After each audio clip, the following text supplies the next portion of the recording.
하나님의 말씀은 로마서 4장 9절에서 12절 말씀입니다. 그런즉 이 행복이 할례자에게뇨 혹 무할례자에게도뇨 대저 우리가 말하기를 아브라함에게는 그 믿음을 의로 여기셨다 하노라. 그런즉 이를 어떻게 여기셨느뇨? 할례시냐 무할례시냐? 할례시가 아니라 무할례시니라. 저가 할례의 표를 받은 것은 무할례 시에 믿음으로 된 의를 인친 것이니 이는 무할례자로서 믿는 모든 자의 조상이 되어 저희로 의로 여기심을 얻게 하려 하심이라. 또한 할례자의 조상이 되었나니 곧 할례 받을 자에게 뿐 아니라 우리 조상 아브라함의 무할례 시에 가졌던 믿음의 자취를 쫓는 자들에게 도니라. 성도가 성경 말씀을 대할 때 그 출발점은 나는 십자가의 원수된 자다 라는 입장에서 출발하는 겁니다. 그런데 많은 성도님은 성경을 대할 때 그 출발점이 나는 십자가의 편에 서 있고 그러므로 나는 이제 의인이다 라는 입장에서 출발을 합니다. 이럴 때 나는 십자가 편에 서 있는 의인이다 라는 그 사람은 말씀이 자신을 옹호하고 칭찬하고 높이고 있다고 착각을 합니다. 사람들이 스스로를 십자가 편에 서 있다고 생각하게 되는 이 이유는 아직도 행위가 살아있기 때문입니다. 내가 성수주의를 하고 내가 교회에 봉사하고 내가 또 시간 날 때마다 여러 가지 교회가 추진하고 있는 여러 일을 행하고 그런 행위를 내가 했다는 것이 하고 있다는 것이 스스로에게 위로가 되고 자기가 십자가 편에서 의인이다 라고 착각을 하게 된다는 것이죠.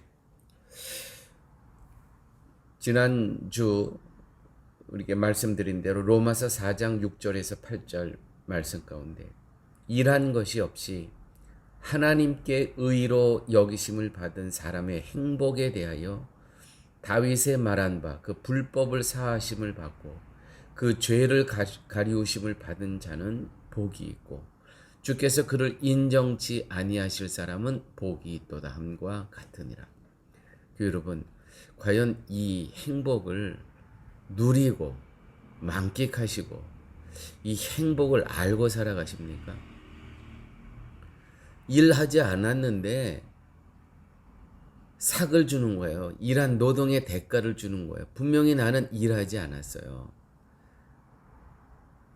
바로 이 다윗이라는 사람의 이 고백이 이런 겁니다. 일한 것이 없이 하나님께 의로 여기심을 받은 사람이 행복하다는 것이죠. 여러분, 우리들은 이 행복을 알아야 됩니다.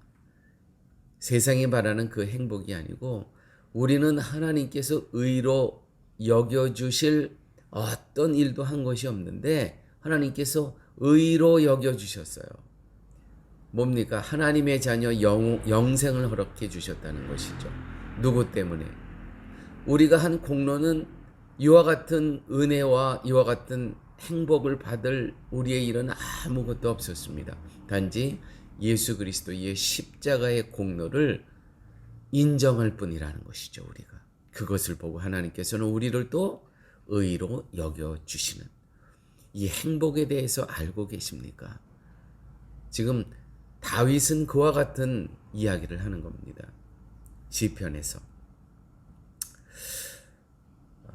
복을 복으로 인정치 아니하는 사람은 정말 이런 사람보다 더 불행한 사람은 없는 것 같아요. 분명히 하나님께서 그리스도의 십자가의 공로를 통해서 그것을 믿는 사람에게는 참으로 너는 행복한 사람이다. 내가 너를 의로 여긴다. 이 땅에서의 구원뿐만이 아니라 영생을 너에게 준다고 말씀하시는 겁니다. 이것을 이 복으로 인정치 않는 사람, 아니 이렇게 바보가 어디 있습니까? 정말 이렇게 불행한 사람은 없다는 것이죠. 여러분, 오늘 이 말씀을 우리가 같이 나누면서 나는 여전히 불행한 사람인가? 정말 나처럼 행복한 사람이 또 있을까? 이 두 가지 질문을 한번 깊이 생각해 보십시오. 엉뚱한 복을 찾아 헤맬 것이 아닙니다. 일한 것이 없이 의로 여김을 받는 것은 무한한 복이며 행복인데도 이 행복을 누리지 못한다면 그것은 뭐예요? 아직도 나에게 행위가 살아있기 때문입니다.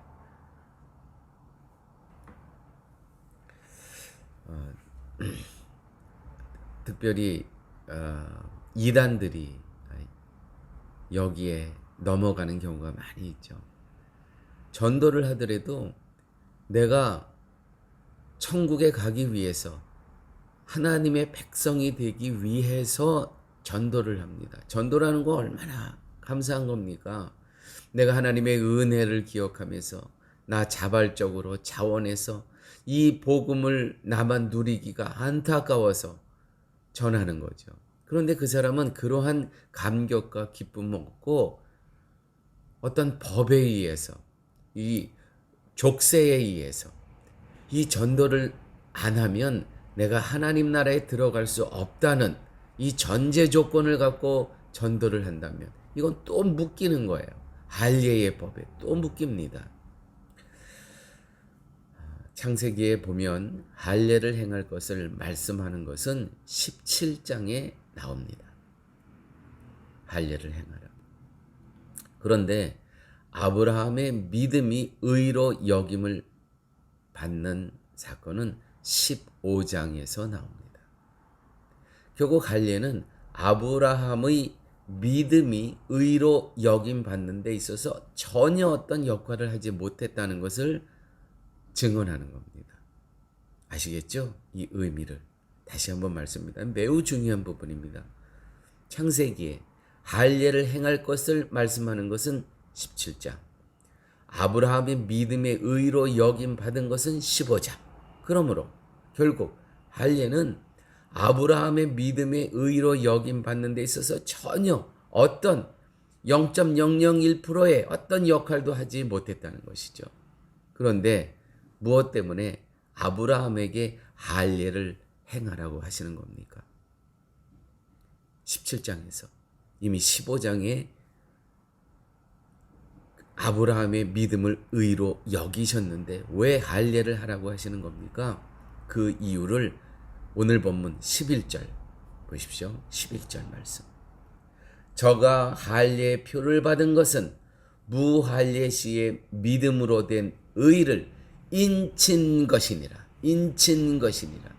도장을 찍었다는 것이죠. 내 것이다. 도장을 찍었다는 겁니다. 의로 여겨주셨다는 것이죠. 이 시간 할례의 의미, 그 인친 의미를 잠시 생각해 보도록 하겠습니다. 할례란 육의 계통이 단절되는 것입니다. 육의 계통. 즉 육으로 나지 아니하고 하나님의 약속에 의해서 난 존재, 민족이라는 의미가 바로 할례인 것입니다. 이제 더 이상 육체의 행위로 살아가지 않고 하나님의 약속에 의해서 살아가는 존재라고 우리의 등판에 도장을 찍은 겁니다. 여러분, 여기 파라과이 들판에 가면 수백 마리, 수천 마리의 그 소들이 있습니다. 넓은 들판. 그런데 그 주인이 이 소가 어디에 속해 있는 걸 어떻게 합니까? 분별이 안 돼요. 그런데요, 어렸을 적에 인두, 이거를 그 불에 달궈 가지고요, 그 쇠를 자기만의 고유의 표시를 찍습니다. 얼마나 아프겠어요. 그 소가, 송아지가. 근데 그 표가 평생 남는 거. 아, 이건 내 거. 이게 혼돈할 피가 섞이지 않는 겁니다. 섞이더라도 아는 겁니다. 왜요? 그 표를 찍었기 때문에. 보세요. 우리에게도요, 하나님께서 인친 것이라, 너는 내 것이라, 하나님께서 도장을 찍은 것이라는 것이죠. 자, 교회 여러분, 육으로 나지 아니하고 하나님의 약속에 의해서 나 존재와 또 나 그러한 하나님의 약속의 계통의 민족이라는 것입니다. 그래서 하나님께서 인쳐 주셨습니다. 그래서 신명기에서는 몸의 할례가 아니라 마음의 할례를 말했던 것입니다. 하나님이 생각하신 할례는 아담으로부터 끊임없이 이어지는 육체를 부정하는 것이었습니다. 그것이 할례의 표시입니다. 더 이상 너는 아담의 육체의 후손이 아니고 나의 말씀의 약속의 언약의 자녀입니다. 도장을 찍는 거예요. 어제 우리 교회에서 세례식이 있었지 않습니까? 현지인 교회. 그 물속에 들어갔다 나오는 겁니다. 도장을 찍는 겁니다. 이제 너희는 세상에 속한 존재가 아니고 내 말씀의 약속에 속한 자로 살아가는 것이니라. 그로 인해서 이 땅에서의 구원의 기쁨과 모든 죄사슬이 끊어버리고 영생의 그 복을 우리들에게 허락하여 주셨다는 것이죠. 아버지 하나님 감사합니다. 오늘도 아브라함이 할례 받은 그 표를 받은 시기가 무할례 시였다는, 그때였다는 그러한 귀한 말씀을 듣게 하여 주심을 감사합니다. 하나님께서 할례를 행하신 그 명하신 이유와 목적은 더 이상 육의 혈통으로 살아가는 존재가 아니고 약속, 하나님의 말씀을 기억하고 살아가는 존재임을 가르쳐 주심을 아버지 하나님 감사합니다. 그러므로 아버지 하나님, 우리가 나머지 인생 살아갈 때에 나는 하나님의 약속의 자녀임을 기억하며 살아갈 수 있는 저희 모두 되게 하여 주옵소서. 예수님 이름으로 기도드렸습니다. 아멘.